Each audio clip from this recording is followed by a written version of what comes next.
mesdames et messieurs, bonjour, bonsoir, je vous bienvenue dans votre émission Actualité Mokolo, bien sûr avec votre émissaire Marlène Malela. Vous abonnez massivement dans cette chaîne qui est Mokolo Télévision. Je pense que vous ne serez pas dessus. Des informations pour Oyo, tout ça est la rabino sur tous les plans, politique, social, pourquoi pas religieux, pour le moment, vu que Mokolo Télévision est la émission chaîne Nabino chrétienne. Alors sans plus tarder, mesdames et messieurs, aujourd'hui nous allons parler de la politique de notre pays qui est la République démocratique du Congo. Beaucoup de vraiment RDC, tout le monde qui dernièrement a président Aoutaki pour ça, pour état de siège, au début état de siège de Kobanini. Maintenant, Mboka vraiment allé menacer Makassi. Le Sénégal était président de la République avant d'aller. On a deux chambres, c'est-à-dire chambre basse, la chambre haute. Comme le premier ministre, on a compris pour que base la solution. Alors par rapport à cette solution, le président de Kazouaki a banni Bomoni a été généraux dans tous les deux provinces où ils allaient vraiment brutalisé et pas les collections rebelles dans notre secteur ou Takala. Depuis que la côté est voilà et ça vraiment marquant. Alors aujourd'hui dans ce plateau, on va essayer de parler sur ce point pour le état de siège, pour le sur insécurité à l'est de la lobby et puis ma comme je kana RVA to monipe dossier ya mwana mboka Mike Mokeba na mwana mboka Gentini Ngobila, le premier citoyen de la ville. Alors sans plus tarder dans ce plateau, je ne suis pas seul, je suis accompagné d'un invité qui est il s'agit de mwana mboka arobase mukuna le parzouri wana zosinga directement mwana mboka Emmanuel Chika ngola plateau tout zapé mwana mboka arobase de parzouri na yele to komeka ko beta pour sujet on a prélevé awa. Bonjour mon Mboka. Bonjour maman Marlène, bonjour Naba Congolais Sobazo Landabiso. À tout seigneur, à tout honneur, je salue le président du parti Jean-Marc Kaboundo Akaboun, ex du pouvoir, le secrétaire général Augustin Kabouya, le roi Salomon, mon abouté du chef. Bonjour Naba combattant Nyonso, bonjour Naba Kondi Nyonso, bonjour Naba DG William Pambo Pambo, bonjour Excellence Didier Boudimbu, bonjour Excellence Kibasa. Bonjour, Naba Excellence Nangaï, Nyonso, il y a parti au pouvoir. Bonjour, na Balanis de Mokolo Télévision. Bonjour aussi, il y a Papa Bavon Kassouro. Moi, Namboka, arrobase, moi, et le Moureti Kipson, Monolati, RDC, soutien au soutien, la monnaie de moi, on a maté. Phare des solutions. Donc, pour le nom de l'Ubongoline Kolobanine, tout le monde est un chapeau, ti et kiti. Merci maman Marlène. Je profite de l'occasion. Il y a quoi interpeller les Congolais sur les Congolais. Tel que vous me voyez là, je suis malade. Pour nous soutenir, ma pinga nabiso, na rota l'état de santé. Bakonzi ya mboka na kuzwa kakaka référence ya déclaration ya ndeko Jean-Pierre Bemba Gombo tanga utaki mikili ya poto akitaki na niveau ya terrain Njili ya Sainte-Thérèse à Salaka meeting populaire. Alors baki boy concernant la guerre na mboka na biso pour essayer la ezaka ka volonté politique. Ce qui a décidé de mettre en place mécanisme moko à un temps bien déterminé, guerre est au Sanini et aussi là. Et cette volonté politique que M. Bemba avait déclarée, nous les avons vu avec le chef de l'État actuel, Félix Antoine Tshisekedi Tshilombo, à manifester volonté, à manifester courage. Bato bele bazangaki ya ko joa ba soda na biso ko pesa bango moral ko tinda bango ko savoir que nous n'avons pas d'autres pays si ce n'est que le Congo RDC. Soki to tiki yango to kotala yango to kolela to ko perdre okende. Et le kola ba mapinga na biso ba manifester volonté ya ko décider ko botola mabele na biso na maboka ba paya. Biso eloko to ko sala ezakaki ko talisa ba mapinga na biso ke moni biso to tika na Kinshasa. Biso toza na Bandundu, biso toza na ba Congo, na Congo central. Biso toza na Équateur.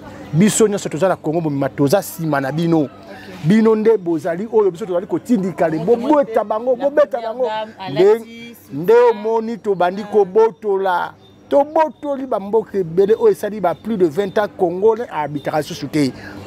To botoli ba mboka ebele phare DC mongonya na bino mosala kitoko bo continuer este wana toko pacifier yango.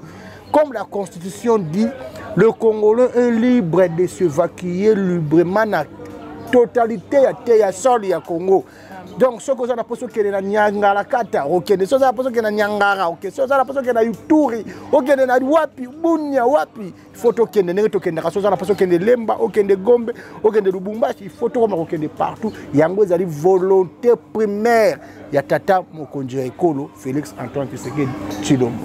Volonté vraiment ezali bon mais le tout mais les gars dans peu de temps tout le monde la libération tout le monde pour ça faire aucun parce que les bâtiments qui m'ont pour la guerre moi en bloc à regarder l'état de siège ouais il y a moins d'activité mais votre tout dans l'état de siège dans un poste ça oui c'est souvent en Cambo aux Canada ya RVA tout le monde PCA aux ali beaucoup moins en bloc bienvenue Liota na DGAI aux autres l'intérim bazo yo Canada. Pourquoi? Après avoir que Abdallah a arrêté aux qui DG.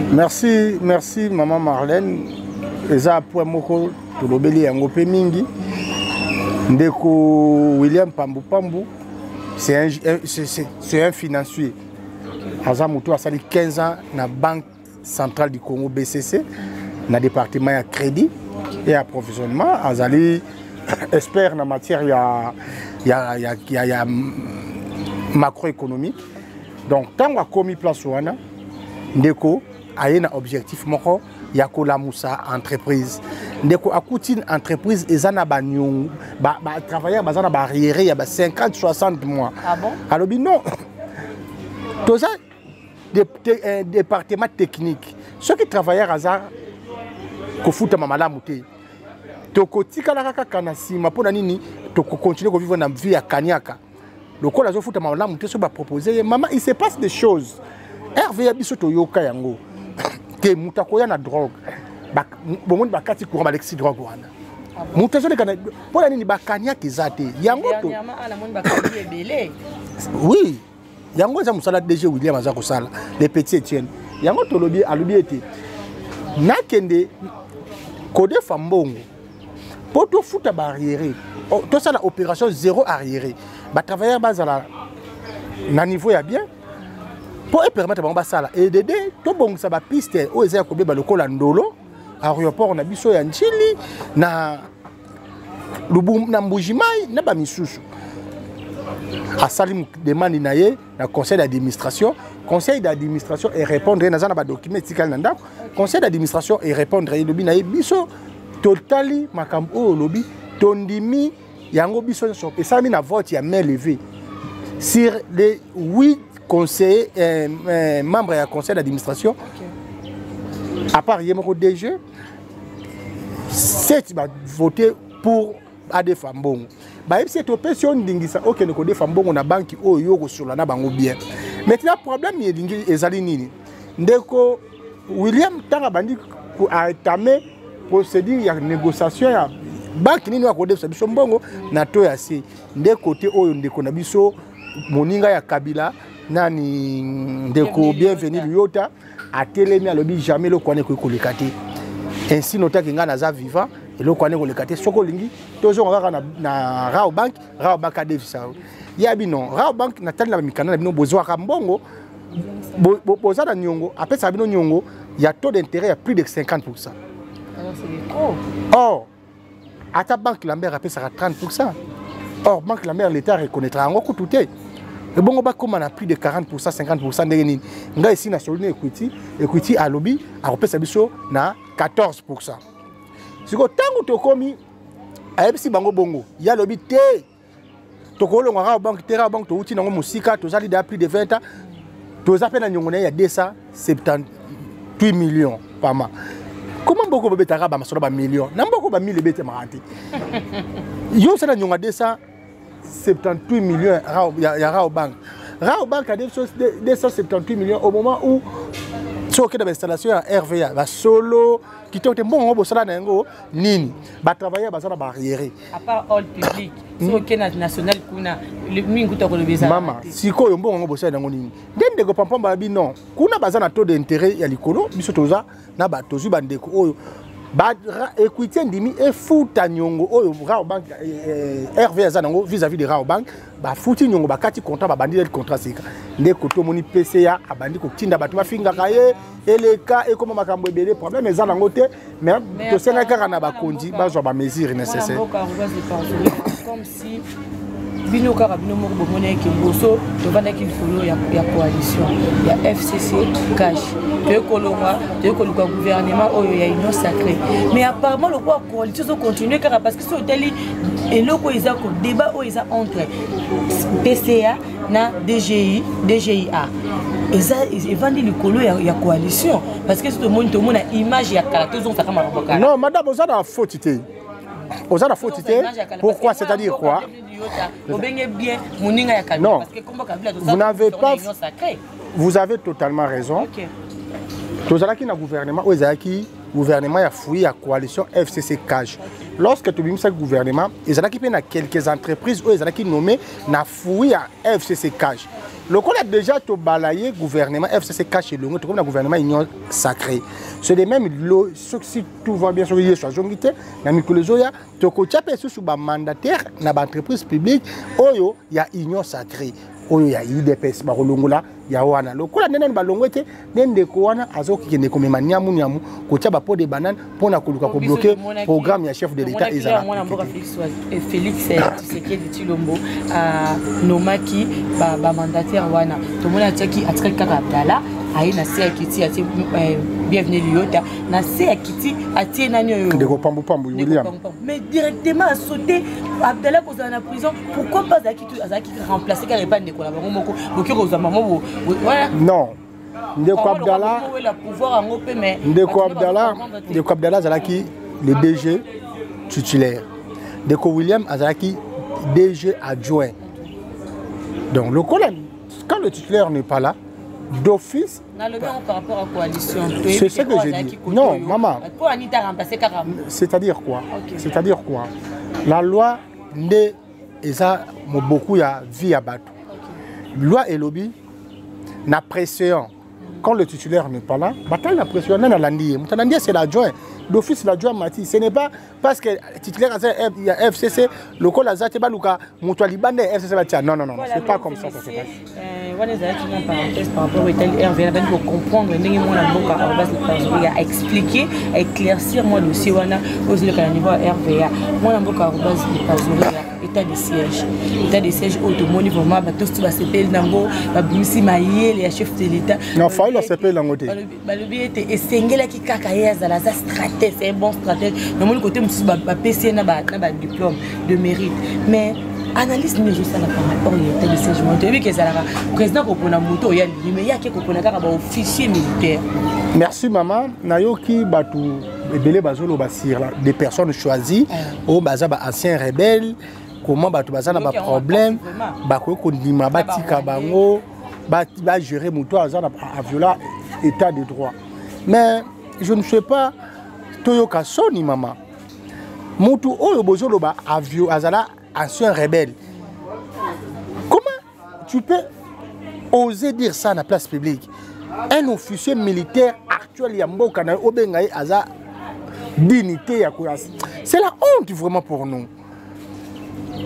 C'est la honte. Mais quand on dit ça, tant que Olivier Kamitatu a comme ministre portefeuille, qui avait critiqué?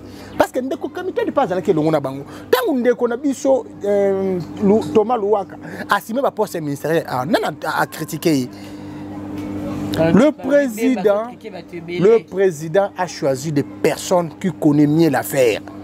Bandeko wana oui ba travailler kana rebelle série MLC. Mais tango ba komi bazonga déjà mais azamwa na Congo soka za na makanisi malamu pourquoi pas profiter na yango? Pourquoi pas? Makanisi mabende toujours boya soka za na makanisi malamu venez, c'est comme ça qu'on construit une nation. Bato maile ba bakalisa pimo ko sokola ke longité soki ndeko bemba la makanisi ya malamu c'est bien bon. Si vous passez dans ma canne, vous avez fait ça, mon compte, Bandeko wana bazali, mon candidat la bibato bazaki déjà na Zamba. Bayebi ndenganini babundaka na adversaire. Ngana pesi bango confiance bakendi.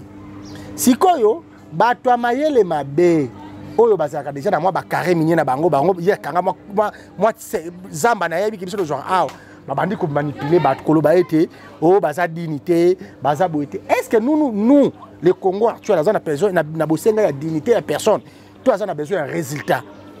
Nous on a besoin de la paix tout court. Ce qui est senga bozo la biso rebelle botia wana sisa kimia mama biso to tobetaka maboko pona nini to moni bande ko na biso batiki ko kufa ba pemi. Mais ce boye la biso débat que non azali rebelle ba ko tia été non bino de se boye bilikambu. Pona lo bakali kamona mettre fois to mona ka bakati mutu ba to so ba kimi mais image bimi na réseaux sociaux. Nana filima kango. Exact.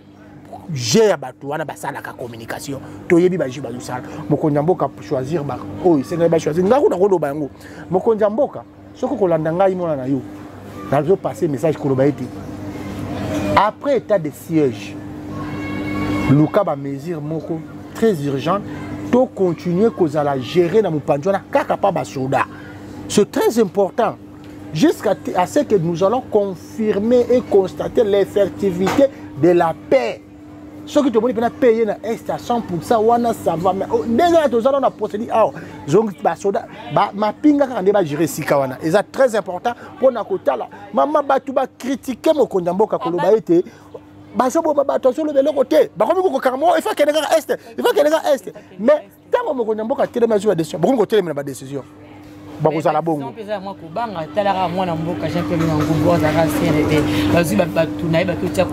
Non, les généraux sont des généraux de la République. L'époque il y a soda il y a l'époque il y a soda qui ngani za révolu. On est aquí na série à état dictatorial. Na état de droit soda za ya peuple.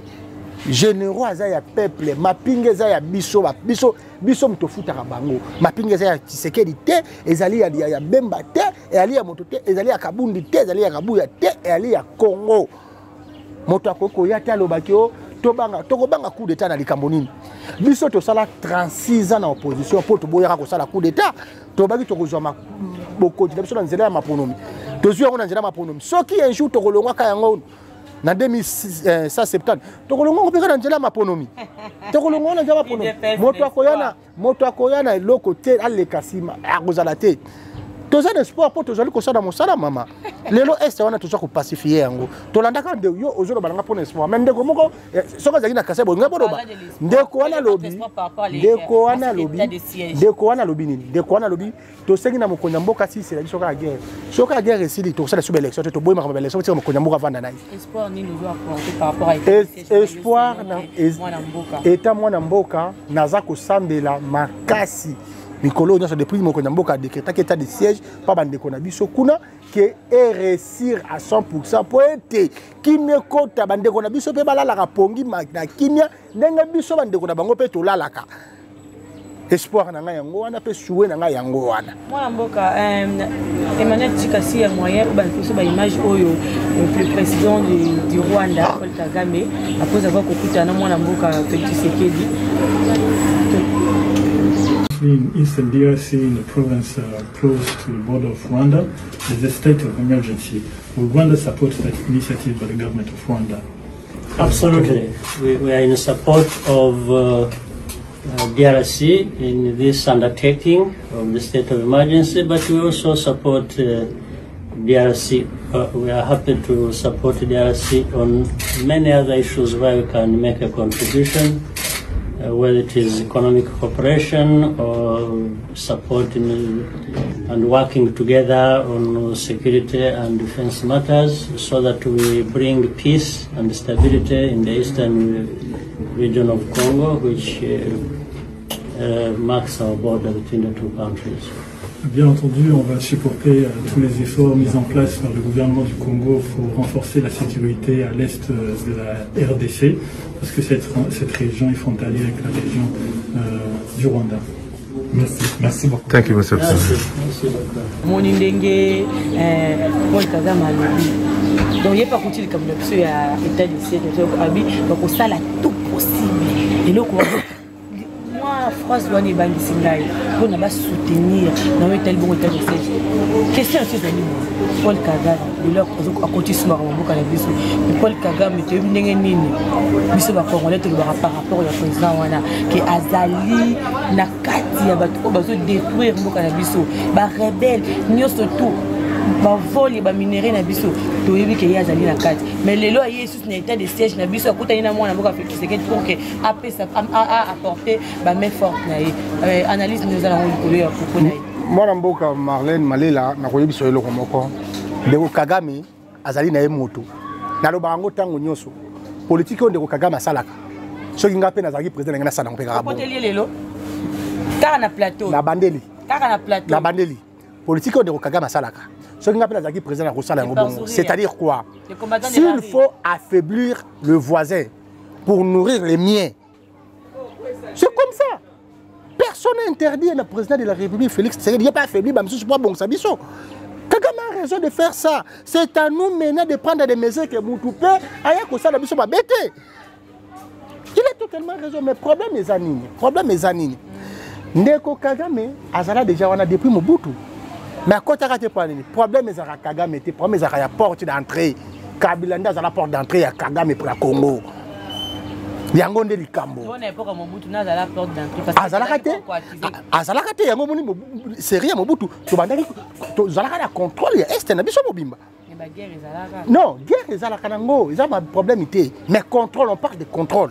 Eza na place mususu.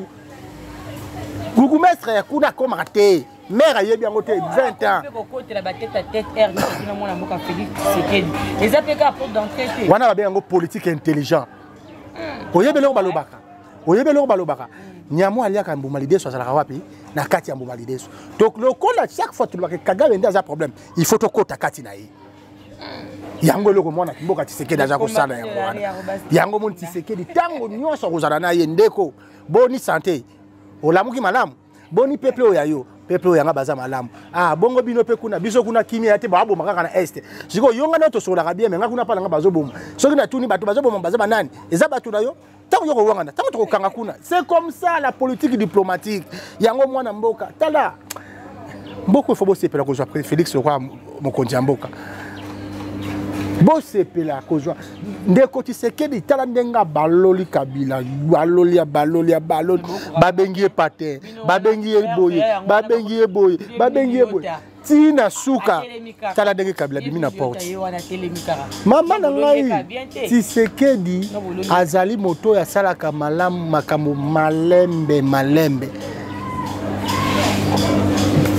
tozo continuer ko ba makambo ndeko liyota un jour bon na justice et ko sala mosala na yango tango justice ko sala mosala yango boya ko loba suso arobase ndebu kai ko loba la TV yango ekomi compte à rendre na boko mona justice ko sala mosala na yango 17 mai to yebi ke za radat mo ya libération et kaki lobby mais tiki biso to mona ki pe mona mboka sama konde le premier ministre atenaki moi discours moko par rapport à ya soutien ya état de siège na gouvernement na ye on ko meka pe ko pesa suma réponse mais le ko tiki suma kasi oza ndeko ya UDPS on te pose question to moni mona mboka Augustin Kabuya vous allez bon secrétaire général ya parti na bino akei ko se recueillir na mausolée ya Tshisekedi hein le père mais il faut qu'on a battu belle mituni à qui kuna sur base de quoi 17 mai pour intégrer que nous urbanistes tout le monde te dit que le père il y a 17 mai ils a bon moment la boka Laurent Désiré Kabila olé ya Keniboué et ya pesi manduki na isika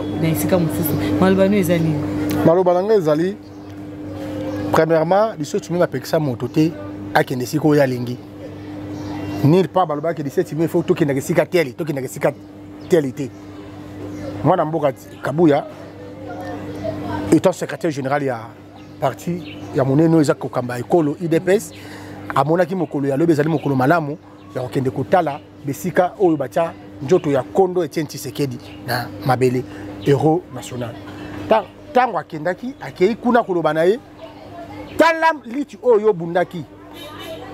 Batomo oyo yo. Etienne Tshisekedi.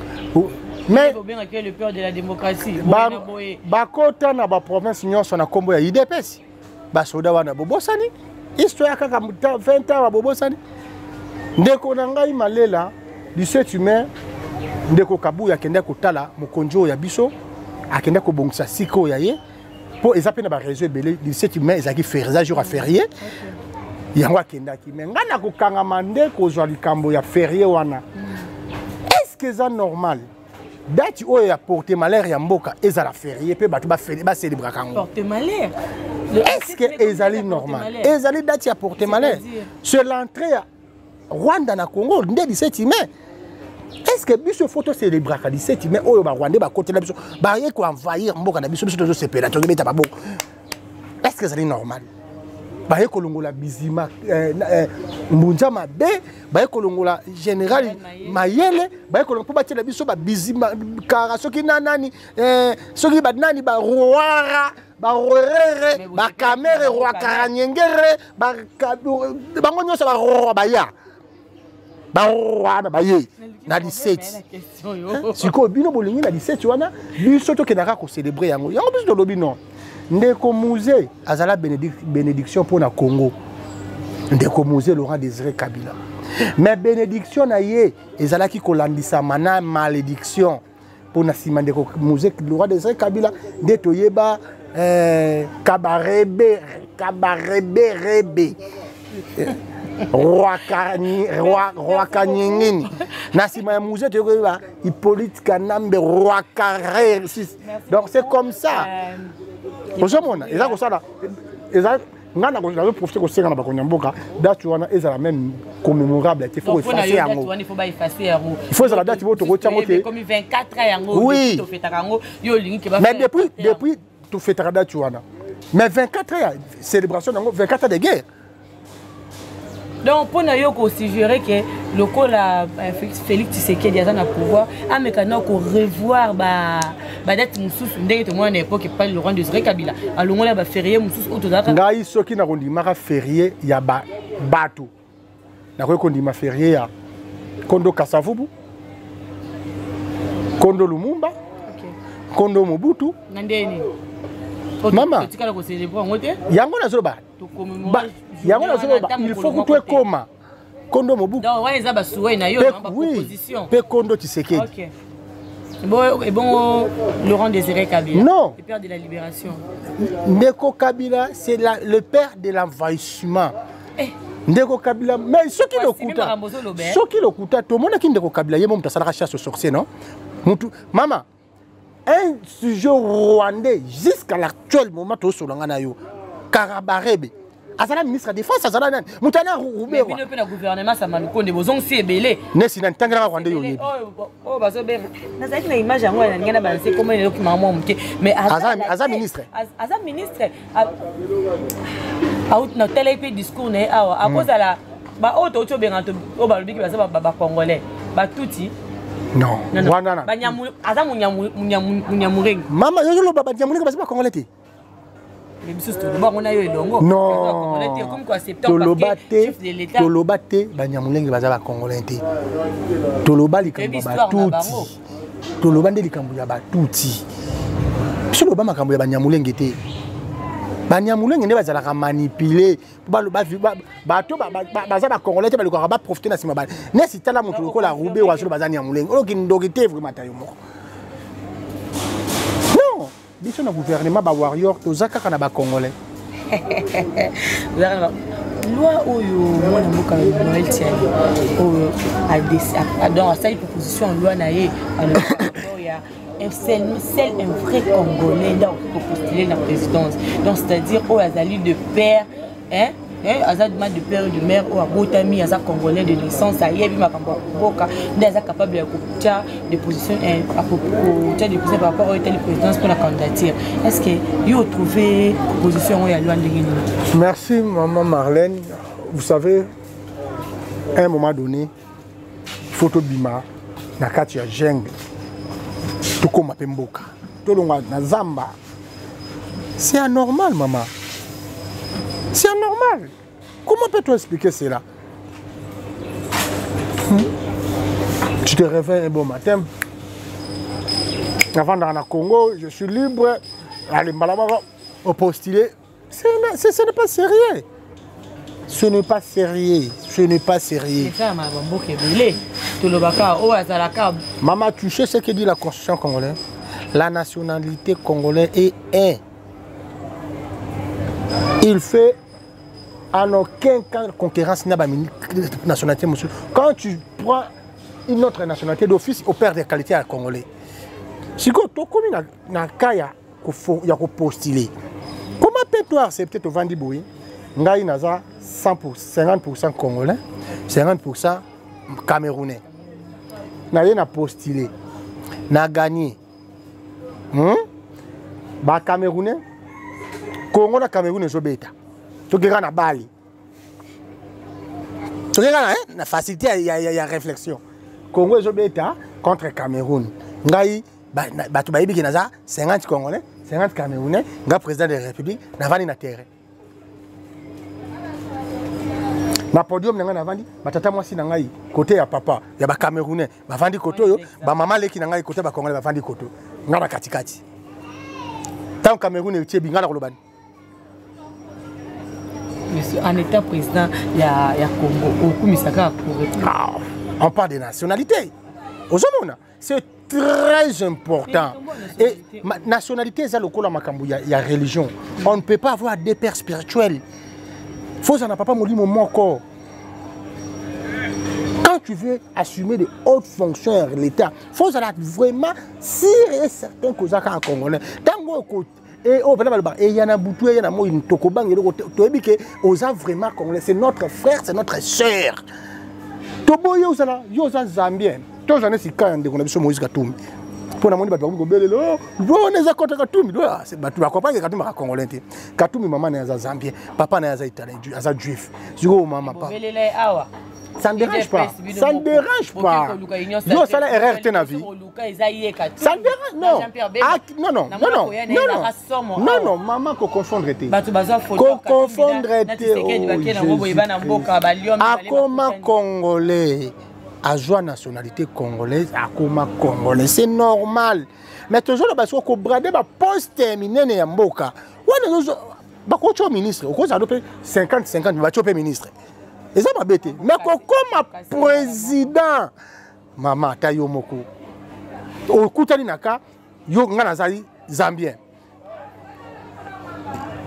50%, Congolais 50%, Naza président du Congo, Zambien comme quoi attaquer Congo. So on a reçu quoi? Proposition au Noël Tania Pesiwana. Et na moi le coup là équipé dans ma campagne électorale parce que dans l'électoral va péquer ça mutu sur dans la double nationalité ou un postuler pour que aux à la tête député soit final. Mais tandis que hier mon Noël Tania azoma na kata makambwana. Mais a pesi proposition au. Et dans ça là on a mais c'est quelqu'un qui réfléchit pour son pays. Double nationalité et Zama. Maman, double nationalité, on connaît comment l'Afrique fonctionne et surtout comment le Congo fonctionnait à l'époque. Batbabi Mamboka, Baluka Bazoa nationalité, Libanais pour vendre na Kimia, place Bazali. Mais toujours le Babonde, comme une double nationalité. Et c'est problème, Tata Nazanan, ou Tata Nangazamu Yombe, Maman Nazanan, ou Maman Nangazamu Ngala. Yomo Zanan, on a comment la double nationalité Congo, na France. Mais papa. Nous avons pas respect Kamambo na biso mabeza wa. Wana eza nationalité d'acquisition à Jean Rojoa. À n'importe quel moment ba boto la yango. Yango na zo biso siko na mutu ya bongo kutu bozo boyela yi. Na mutu aza tata na ya zali Rwandais, maman na ye congolais. Mais bozo ndima ya possible. Est-ce que c'est normal? Bozo mona teke eza na makambo ko ça. Voilà, on doit corriger ça. Toi le Rwanda nous makambo ko za mutu ide pesa za mutu INC za mutu la mukate. Parlons état des Congolais. Loi électorale et Zoloba. Ce que ça 50 Congolais, 50 tels aux endroits possibilités. Pour loi constitution peut reconnaître les Congolais 50 à rater. Pour la constitution congolaise, il faut oser la Congolais à full à 100%. Si ceux qui ont aujourd'hui des motos à 50 Congolais, 50 Français, mais bon, il y a une sur les Congolais. Bobo, il y a beaucoup de motos à 50 Français, 50 Zambiens, 50 Congolais, à qui ne kamba mboka. Il y a toujours un rapport d'entrée. Donc, on a soutenir proposition. Vraiment, de quoi on Zamba Pambolaye, c'est comme ça. Ce que j'ai ta série, Nabiso, tu dois soutenir au CAC. Avec la proposition de la série à Ndeko Kabila. Ce qui moment, tu dois soutenir un peu les canismes pour sécuriser. Et ça, les meilleures façons. Au moins, ce que nous avons besoin de se donner à fond. C'est parce qu'il est congolais des pères et des mères. C'est parce que les Congolais. Ça aussi, mon Dieu, le na suka émission na biso na epte mais ceux qui ont mon point de vue par rapport à ma entre moi dans Mboka, l'honorable Mike Mokiga et puis le premier citoyen de la ville de Kojandini Gomela. Donc Azana pour ça, bah tout le monde va conversation na bango, les qui na ba réseaux sociaux, na ba bazo tambu c'est moi ba WhatsApp na bango que comment ba ko ba na sur na réseaux sociaux? Au mes téléphone. Non! Non! Non, un auditeur, maman, un auditeur ne peut pas commencer à s'écrire. Il faut auditer. Vous allez parlementaire. Vous allez sur le peuple, les collègues gouverneurs. Beaucoup de choses ce qui est d'aider. Tout cela est amalgamé. C'est un vieux très intelligent. Très intelligent. Tant que vous avez un problème, il y a boy. Les sportifs à le barra. Lié au sportif Fabundaka. Il y a Karing. Il y a Karing. Lié au à cause de Facebook, na YouTube, à comment Moukada na bureau na bango ba interpeller ndeko. C'est simple. Top Congo peut comment là moi. Oui, top comment aller au single la té. Mais moi débat règlement et comprendre règlement d'ordre intérieur est clair. Et lobby écrit dans bureau quotidien. Après ce qui va assemblée plénière est adopté. Ben interpeller des couronnes. Vous posez comment 1000 questions sur le comment. Tant que vous posez sur la coraté. Bon quartier. Hein? C'est comme ça. C'est comme ça. Mais on a dit que des Congo bila a comme que gérer kini nandenge kimbuto bande ko gérer bana kini. Lelo basali dynamique Kinshasa. Arrêtez ça dynamique ngobila. Godé pour une kati. Le ministre sortant à pêche Jonathan Bialusou Kanakati baza beaucoup baza ko soutenir c'est la honte. Gestion il y a quel c'est déjà une année qu'est-ce que le bureau Godin pour dire aux Congolais d'être fiers que tu le son goblazana tous autres cahiers pour tous fiers à faire de l'hôtel et ça c'est le rôle.